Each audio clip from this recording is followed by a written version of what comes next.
On my first day back in the White House, I will terminate every open border policy of Biden and the Biden administration and stop the invasion of our country. On Tuesday, we had the single highest day of illegal border crossings ever recorded. We had 12,000 in one day, many coming out of the prisons, many coming out of mental institutions all over the world. In Staten Island recently, 2 elderly World War II heroes and a Korean War veteran were thrown out of their nursing home to make room for these illegal alien migrants. They were thrown out. They were 94 years old.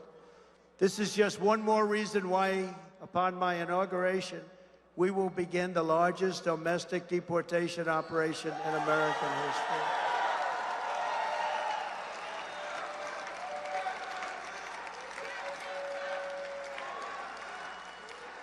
I will immediately restore and expand the Trump travel ban on entry from terror-plagued countries, and I will implement strong ideological screening for all immigrants. And by the way, the travel ban worked 100%. I didn't want to talk about it during my term, but I talk about it now. We didn't have one attack. We didn't have one attack.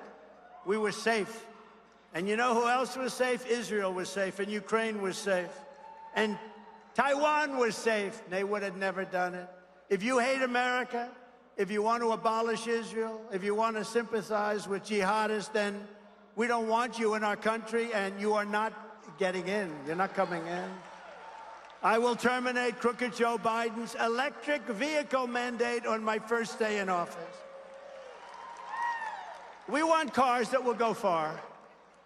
You will be allowed to buy gasoline-powered cars, hybrids, and also you'll be allowed to buy an electric car if that's what you want. You will have your choice, and you also have your choice on schools. We will have school choice also. You'll have car choice and school choice. We will not force the trucking industry to go electric when everyone knows that it is economically impossible for them to survive. Crime in our Democrat-run cities is out of control like never before. Every one of them is setting records in murder and violence. Their court systems are rigged against people like you and me. The whole world is watching my trial, where I've been proven innocent every day. Every day. They have nothing. Alina knows that better than anybody. The case going on right now in New York State Supreme Court is a ridiculous, never-brought-before case, using a statute against me that has never been used, where a jury is not allowed. I'm not allowed a jury. And where a radical left judge has refused to let go of the case, which was brought by the most corrupt attorney general in the United States, working close association with Washington and the DOJ. They're working in very close association. And if it was brought, it should have been brought in the commercial division.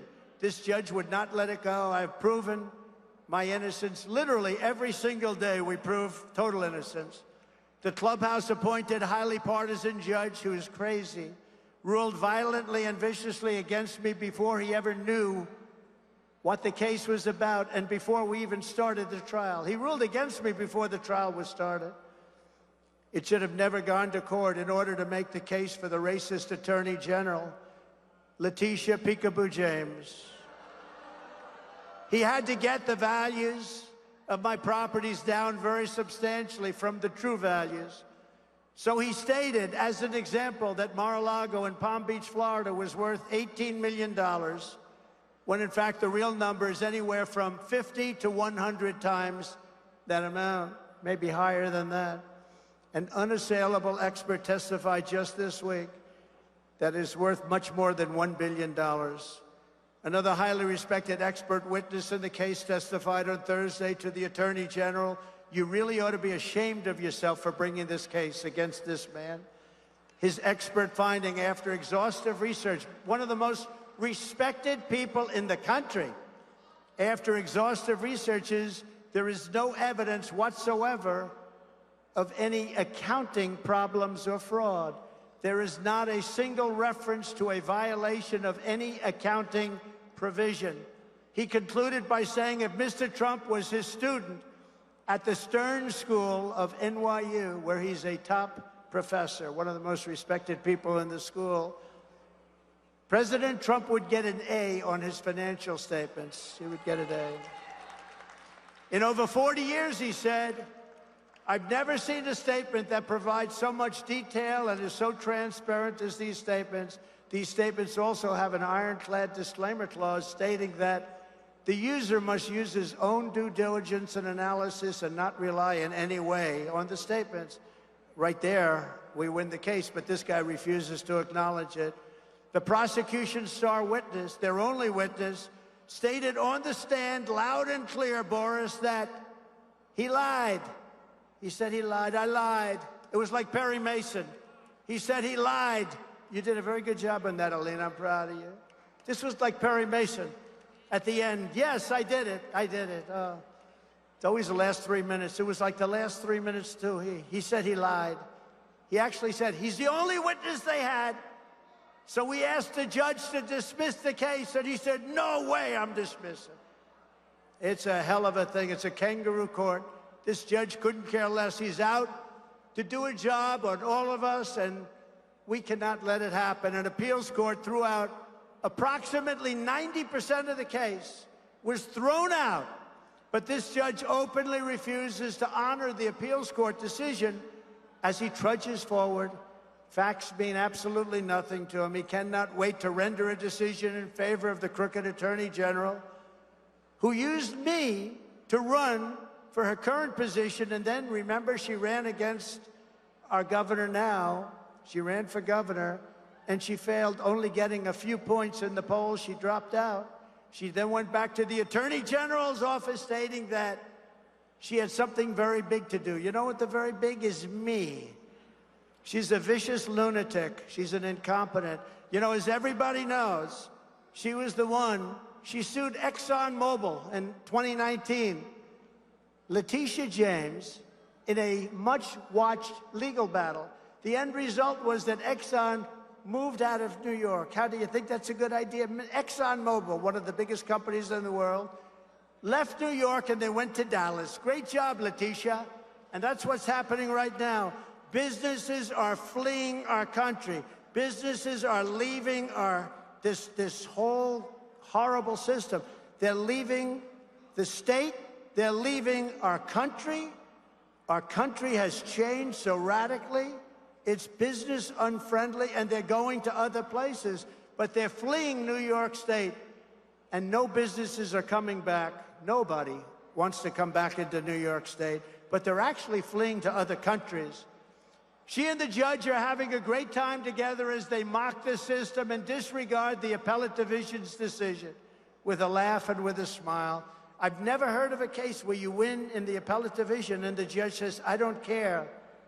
I'm not going to abide by the appellate division. That's what we have. And that would have meant 90% of the case would be won.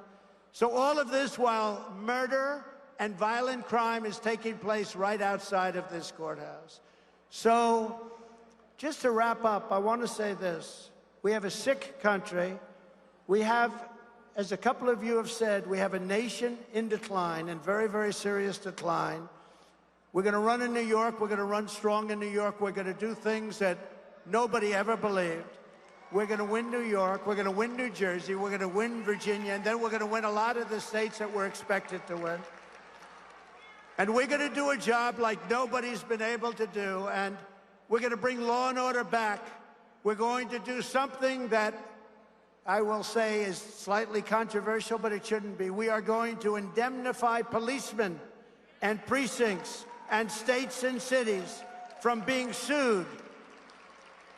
We want them to do their job. Our police and law enforcement has to come back, and they want to come back, and they want to do their job, and we are going to indemnify them so they don't lose their wife, their family, their pension, and their job. We are going to indemnify policemen and law enforcement, and we're going to tell them to get out. We love you. Do your job. So I want to thank everybody. Mr. Mayor, I want to thank you very much. I want to thank everybody for being here. This is a record crowd. This is a record time. We're going to be back in New York a lot. We're going to actively campaign in New York. We are going to win the election. We're going to win this great state, once great state. And with you at my side, we will demolish the deep state. We will expel the warmongers from our government. We will drive out the globalists. We will cast out the communists, Marxists, and fascists. We will throw off the sick political class that hates our country. We will rout the fake news media. We will evict Joe Biden from the White House. And we will finish this job of making our country great again once and for all. Thank you very much, everybody. Thank you. Thank you very much. Thank you. Thank you.